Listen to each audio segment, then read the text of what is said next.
March 7th, 1944 in Santa Fe, California, Cottage Hospital. What did your parents do? My dad worked he was in the bottling business in San Francisco for Belfast Beverage Company, Mug Root Beer.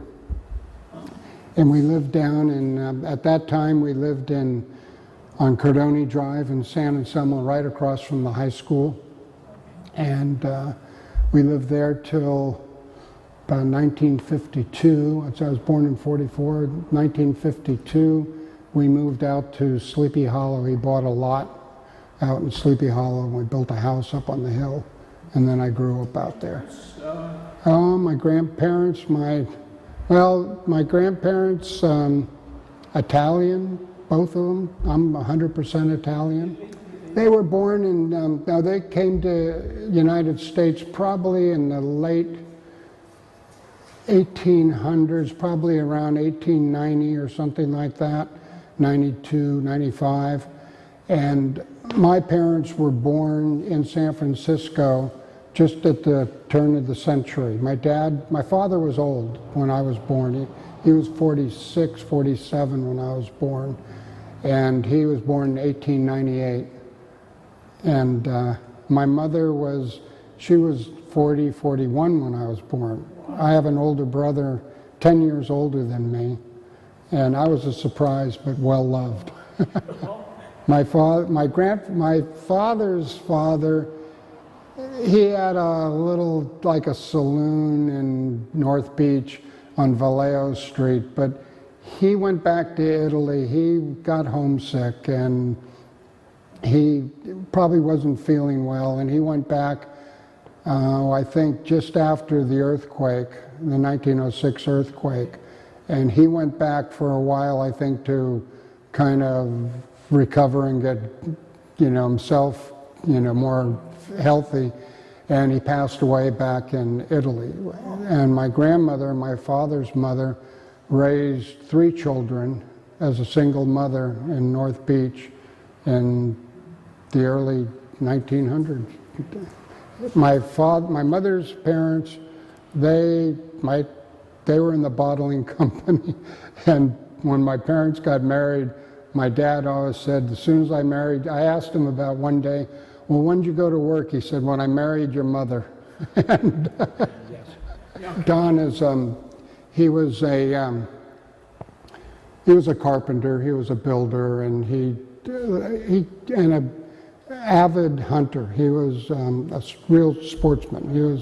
He went outdoors. He went hunting and fishing and skin diving when everything was in the early days. I went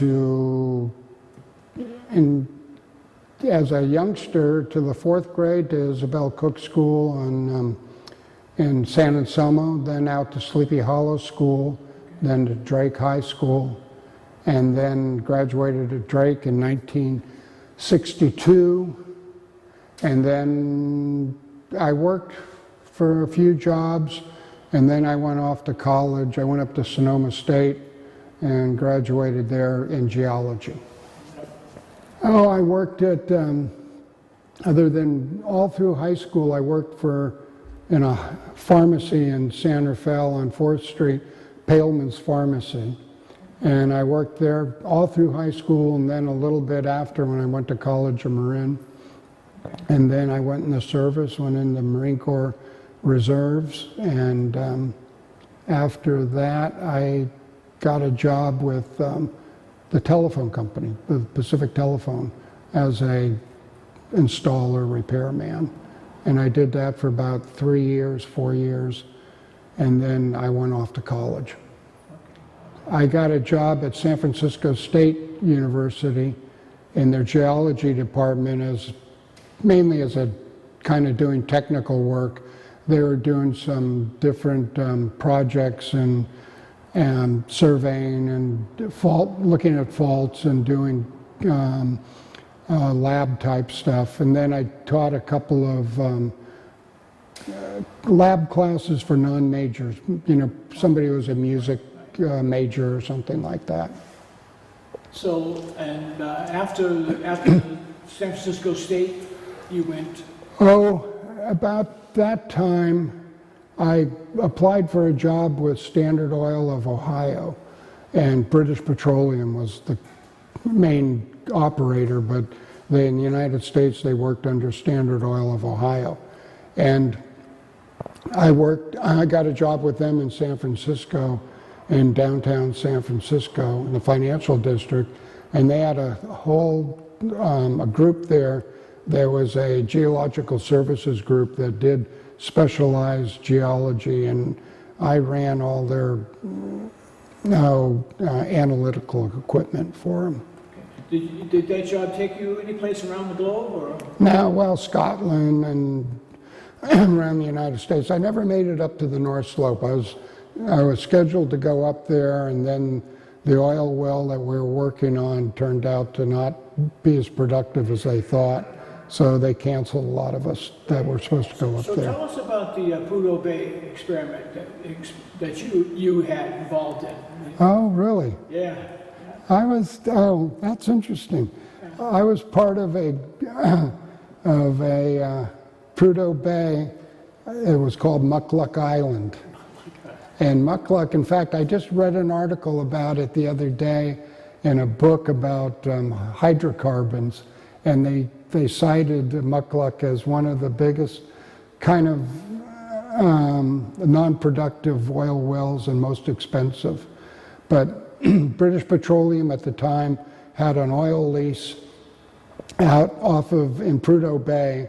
It was about 25 miles off of the mainland, and they were going to do an exploration well. So they built an island. There was an island about 9 miles out from the mainland. They built an ice road. As soon as the first freeze came in, excuse me, as soon as the first freeze came in, they started putting these big Rainbird sprinklers out on a pipe, and they started these sprinklers going, pumping river water out, and it freezed, and it created a road deep enough and strong enough where they could drive trucks, gravel trucks, that they took gravel from these huge rivers up there, and they dumped it on this island.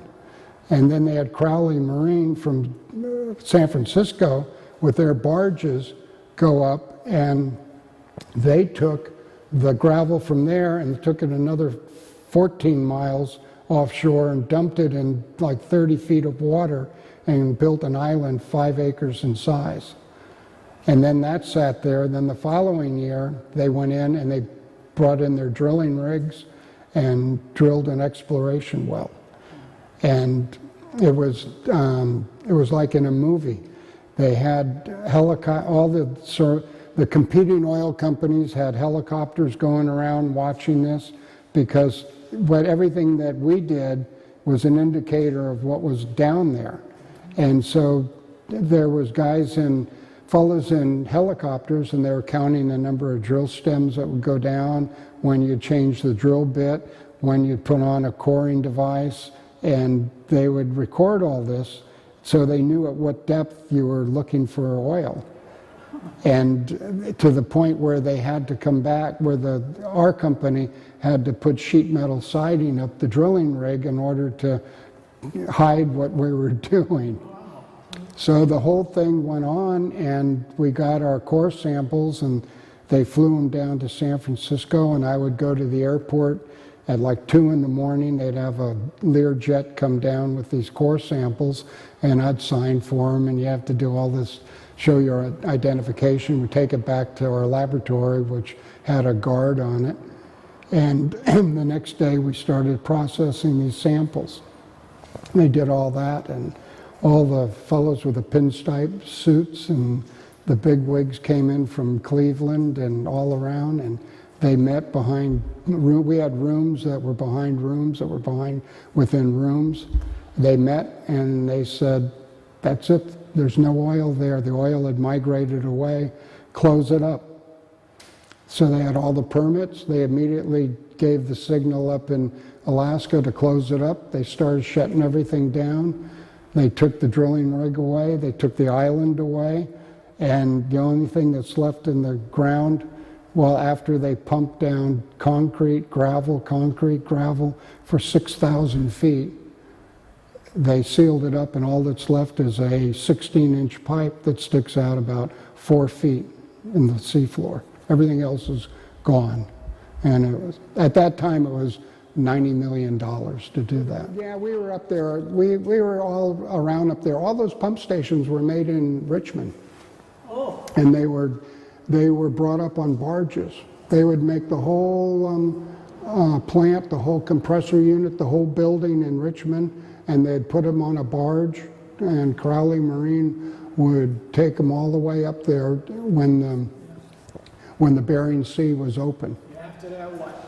Well, what they did was they transferred me to Dallas, Texas. And my wife and I went down to Dallas. They told me to go down and look for a house. And I was on a course in Colorado, and they phoned me up and told me to go down, get a plane, go down to Dallas. And so we went down, flew down on Sunday. I met with all the bosses Sunday night at dinner. Monday we went out and looked at houses. Tuesday we looked at houses. Wednesday, Terry and I, we said we wanted to go off and look around by ourselves. So Wednesday and Thursday, came back on Friday, and the following Monday I quit. Didn't want to live in Dallas? Couldn't go to Dallas. For that previous year, our fire chief here, which we'll be talking about, passed away. And I was a captain in the volunteer fire department. I was his training officer. And I had called him up in the morning on a Tuesday morning. We drilled Tuesday nights, and to set what was going on for that night. And then I arrived home to the fire station about 4:30, 5 o'clock, and something didn't seem right. There were too many vehicles around, and I pulled up, and one of the firemen said that something happened to Jose, but they think he'll be all right. And I just knew Jose. He wasn't in the best of health. He was big, he was overweight, he was not in really good health. And I knew right then and there we're in a big change for the fire department. And sure enough, he had a heart attack, and he passed away that afternoon. You recall? He probably became fire chief around 1962, 65, something like that. Yeah, he was, yeah. No. And he had been in the fire department probably a little bit more than that. He worked for Marin County Fire as a dispatcher, and he was on a fire lookout at, I think, Mount Barnaby. And he and his wife lived up there in Mount Tam. Yeah, Alice, yeah. Alice was his wife's name, yeah. And they took over, and they pretty much ran the fire department as a monarchy. Our department went through a huge, huge change. It was his dominance here in the fire department was unbelievable. And we did everything the way he wanted it done. And he controlled really well. He was really a wonderful person. But the way he worked was that if he controlled what you knew, then his job wasn't threatened, because he felt that everybody wanted his job. Knowledge is power. Yeah. And so poor Jose, he fought that out along. He was a great guy, though. He was absolutely great. He had the community in his heart. He loved the community loved him, we loved him, and we worked around and we worked with him, and we did a good job, you know. Well, what happened was the fire board, we met in an emergency that night, I think. In fact, it was Peter Martin was one of the assistant chiefs. He was a Marin County fireman up at Point Reyes. He was the captain up there, and he lived here in town. He was a volunteer chief, and he met with the fire board, and they boosted me up to assistant chief right there that night. And then it was Peter, myself, and one of the other assistant chiefs, Ed Letter. We became the troika that ran the fire department. And the three of us ran it. And Peter Martin was probably the foremost and out front with his knowledge and just the fact that he had the time that was available. I still worked in San Francisco, so I had to go to work pretty much every day and then work here at night and try to endless meetings one after another, trying to rebuild the fire department and literally rebuild it. And physically as well, it was more administratively that we had to do it, but physical. You know, Jose was getting worn out, he was tired, a lot of the equipment wasn't up to par, up to standards, and for example, that week that he died, we had to buy new batteries for every fire engine. Jose knew just how to milk out every last volt out of the battery in order to not stress the fire district on buying new batteries.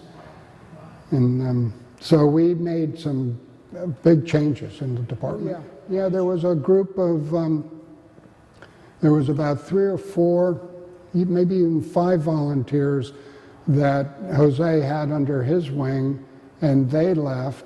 But then we got 3 or 4 new volunteers that came in at that time that we recruited. So our manpower stayed the same, and but we made just a little bit of a switch on who it was. I'm going to step back a little bit because I wanted to see how you met your wife and any children. Okay. How did you meet your wife? I met her at the post office. Here in Bolinas? In Bolinas, yeah. And she worked at the post office. I was getting my mail one day and I reached in. We had the combination boxes, and I opened it up and I grabbed my mail and it came out and went back in, came out and went back in. And I kind of looked around the corner and we kind of knew. And so one day it was about Christmas time and I asked her out. Our first date was to the fire department annual dinner. We sat over in the equivalent to that corner in the old station. She knew Jose, the fire chief. He liked me, and he swears he's shot the arrow. Oh, okay. He takes credit for that. Yeah. Any children? We didn't have any children together. I had one son from a previous marriage, and Terry had 2 girls from a previous marriage. And I raised all 3 of them. Okay. They live in the area? Or? Yeah, they live, the 2 girls are in Mill Valley. They have children. Now they have, each one has Rochelle, the oldest. She's 47 now. She has a 14-year-old and a 10-year-old. And Kylie has a 14-year-old and a 10-year-old. Rochelle has a boy-girl and Kylie has a girl-boy. And Daniel went to work for the National Park Service. He's a law enforcement ranger with them. He's up in Washington. He was at Mount Rainier, and now he's at Cascade, North Cascade. And he's a late starter. He just had a child 3 years ago. I went from up in Sonoma to Bolinas and 1971 with my first wife, and then we lived here, and we split up after about 8 years, I think, something like that. And I tried, but I couldn't do the alternative lifestyle. The Troika, we rebuilt the fire, the whole, operations and everything. We changed hose loads bought a new engine. We were in so dire need of an engine. Our equipment was so old that we actually bought, I think Van Pelt was just purchased by FMC at that time. Van Pelt fire equipment company out of Oakdale. And FMC just got into the business. That was food machinery company. And what they did is they made about 25 or 30 engines, like on the showroom floor. They were Ford cabovers, and we bought one for like $60,000. You just signed the papers and you drove it home the next day. And it was, in theory, it was a good engine. It had a lot of mechanical problems with it. It was just, they used the wrong chassis for a fire engine. And so, but they were really good to us, and we had to have it changed, some major changes on it over the course of time. But it saved us. It got us a new fire engine. Now, so then continuing on, so that was that first year, and then that was the time then I was ending my term as the geology and with British Petroleum. So I just kind of said to the fire board, just hire me, and because they were going to start looking for a fire chief. And that would have been a difficult task. The money was poor. There was virtually nothing. It was like the fire district didn't have very little money. They didn't want to go to the community to ask for money. They were still under the old philosophy that will just run on bare bones, just keep it as simple as could be and not ask for any money. And I think the fire tax at that time for people was probably $15, $20 a year, and they didn't want to raise that up, and they were afraid of rebellion. And so I came in and worked for virtually nothing. The limit is self-imposing. You get to a point where we got up to like 25 volunteers for a short period, and it was difficult to manage them. It's hard to make them work. It's hard to keep everything organized, and everybody's at a different rate of knowledge and a different rate of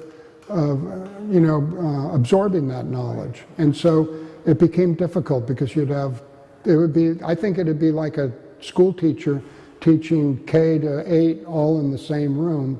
It would be horrendous. Times have changed. The volunteers our community is actually kind of hard because we're losing the younger people. They can't afford to live here. And when I was chief back then, the community was more working local, there were more either gardeners or carpenters or people working in town or young kids that just didn't seem to be working, Now they're going over the hill. Yeah, now they have to, it's just more difficult, and housing is difficult here now. We're making a cycle, the community's making a cycle back to weekend housing. And most of the houses here that are being purchased are weekenders, and they don't live here in town. Just come on out. Well, we operated, I think, around just under 200,000. I think 190,000. Right now, I was talking to the fire chief, and it's 550,000. And when I was here, we were, it was about 190,000, 197,000. And my pay was maybe, it's embarrassing. I think I was making like 30,000, and that was working 5 days. That was based on 5 days a week, plus all the other hours that you did. 24/7. And it was, and I didn't have any retirement at the time. And I started with no retirement. And Medical? they paid, I had medical. Okay. Yeah.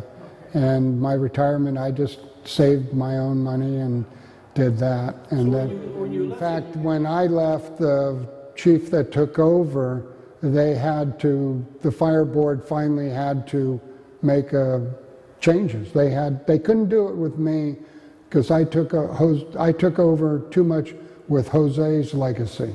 And we needed one more changeover in order to step into the next deal. And well, we were lucky back then because we didn't really use turnouts. The only thing we had was a jacket, a shared jacket. We'd keep them on the engines, helmet, some gloves. I thought I was chief for longer, but It was about 5 years, I think. I thought for sure it was 10 years. I stayed on the roll, but I walked away. I didn't, I had to move away because of the new chief had to come in and work things out, and he didn't need me in the background. And so I stepped away for about 6 months to a year, and then I came back as a volunteer fire chief. It worked okay? And it worked okay. I found my niche, and I was fine. And then I stayed that till just the other day. I've been in here for 40 years. Wow. Yeah. I remember the first day when I became chief, and I became the chief. I remember walking into the engine bay in the old station, just similar to this, and one of the engines were there, and I looked at it and I kicked the tire and I said, "This is the beginning right here." Yeah. And then when I left, it wasn't pleasant because I left. They didn't really they didn't want to make a change. The fire board didn't want to make a change. So I left kind of discouraged. And literally, I walked out off the meeting and the new fire chief, and they gave him 10% right away. And because he wouldn't come in unless he made 10% more. And so, in fact, one of the board members said that he goes, "I don't understand why we're even doing this. We should have just given Ralph the 10%, But anyway, it was time to go. I very rarely go out on calls. Occasion.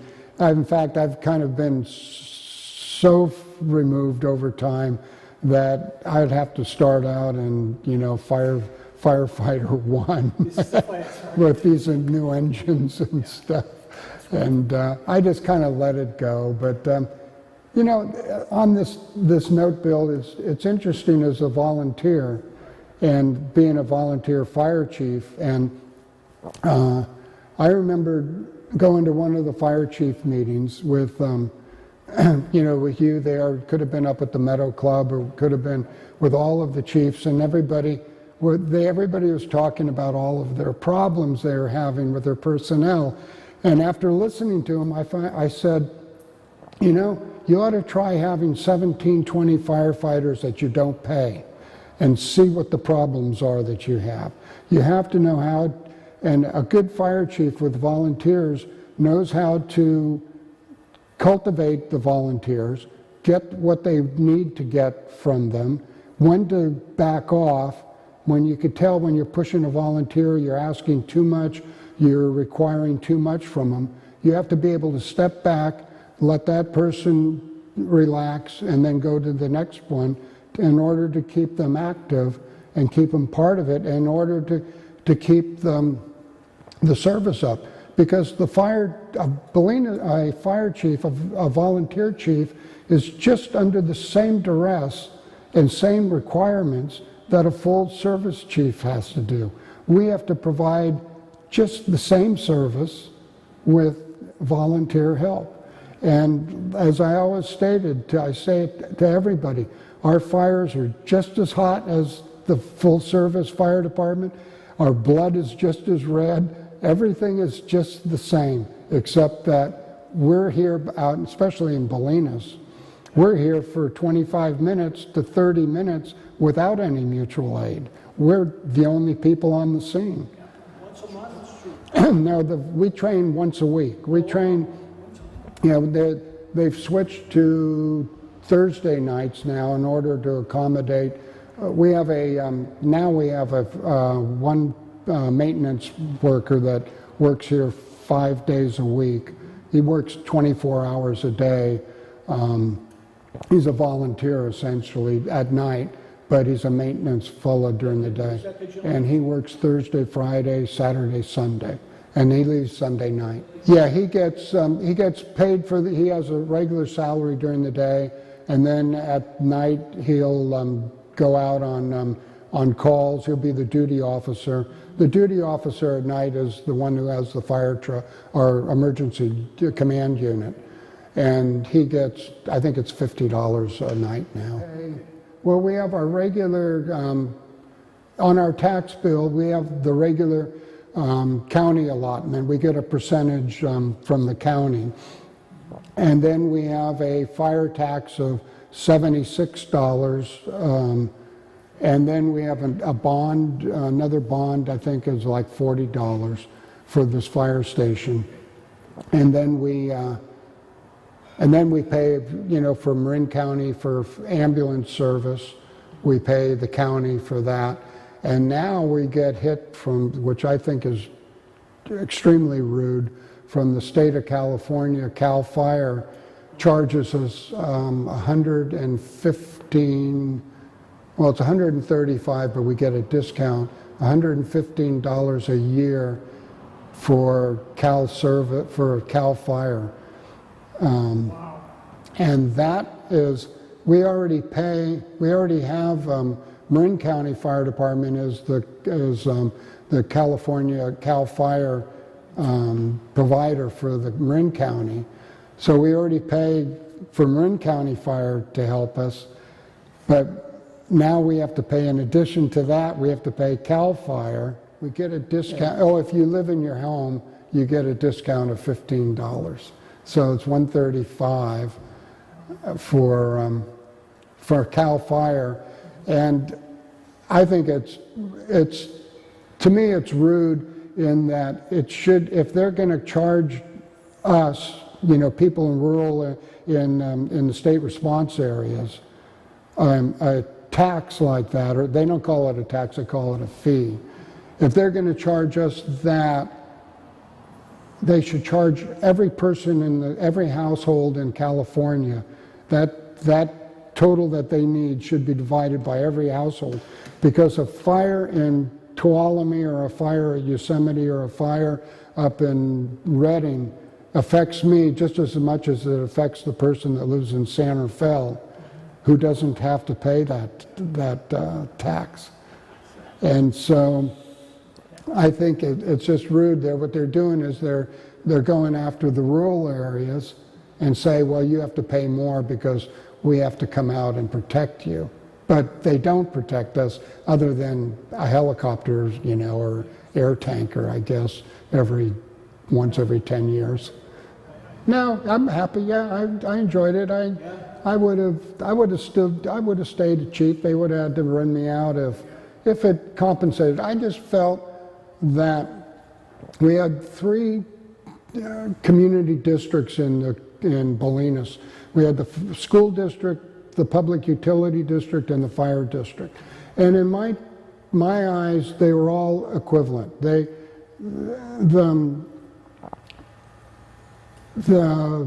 water district had to maintain water and trucks and fixing water pipes, but the fire district had a responsibility too, in that we had to be ready at a moment's notice.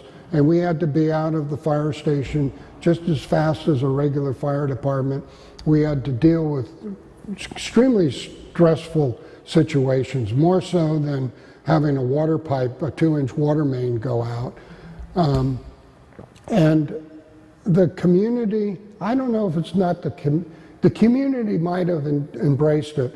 The fire board didn't embrace it. They were more worried about saving the community a few dollars. And they never really went to the community until later, saying, you know, this is what takes more to run a fire department now. And That's too bad. yeah. And it was good. And I had the good crew. I'm still well respected here. 40 years. But no, I wouldn't have done it. It worked perfect. I had a nice house, nice family, and, you know, respected in the community. Now I seem to be more busy than ever. I'm with the fire department. We have a road, Terrace Avenue, that goes up along the beach, and it's in peril. There's going to be a section of it that's going to drop off, and the Marin County doesn't feel obligated to fix it entirely themselves, and what they're looking for is community involvement. And so our fire chief, Anita Brown, she asked me to sit in on a meeting one day. She couldn't make it, and I've been ever since sitting in on it with her and one of the fire board members. So I've become like the committee head and trying to keep the community spirit going to rally this together. The community's changing to weekenders, and we don't have contact with them.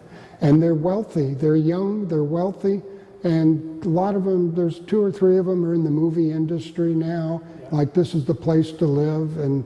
And I've spoken to one of them and I convinced him, I said, the reason why you're here is the way our community, what it is. But it just didn't fall out of the sky, it was built that way. And you have to keep it that way if you want this, because otherwise in 10 years, you're gonna, or in this case for this road, in less than 5 years, you're going to say, I remember when we used to be able to drive up Terrace Avenue. And you have to engage and you have to keep it. So that's my mission.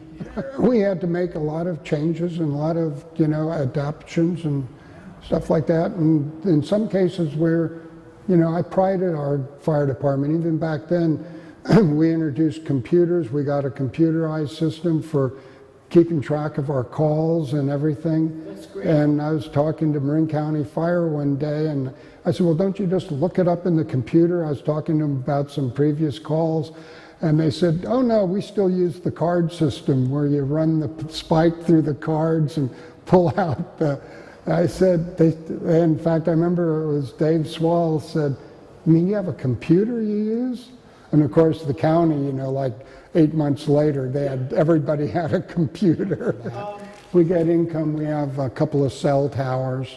We were the first to get cell towers. We get a monthly, we have pagers and we're part of MIRA, we have, and we have to fight for our dominance and our preservation with Marin County Emergency Radio Authority and to keep our place.